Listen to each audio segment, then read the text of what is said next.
SR7 వీక్షకులకు TV వీక్షకులకు నూతన సంవత్సర సంక్రాంతి మరియు భోగి శుభాకాంక్షలు.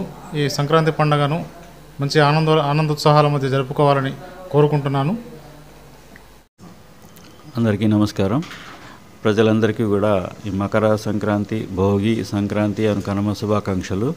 ఈ సంక్రాంతి పండుగ అందరి ఇళ్లలో చాలా హ్యాపీగా జరపాలని కోరుకుంటూ అందరికీ శుభాకాంక్షలు. Thank you. అందరికీ నమస్కారం అండి. నేను doctor Sridhar, medical officer PHC చర్ల. అందరికీ సంక్రాంతి శుభాకాంక్షలు. ఈ పండుగని ఎంతో చక్కగా జరుపుకోవాలని చెప్పి నేను మనస్ఫూర్తిగా కోరుకుంటున్నాను. అందరూ చక్కగా తమ ఇంటి ముందు రంగులతో, రంగవల్లిలతో, మంచి మంచి ముగ్గులతో జరుపుకోవాలని చెప్పి, సుఖశాంతులతో ఉండాలని చెప్పి కోరుకుంటున్నాను.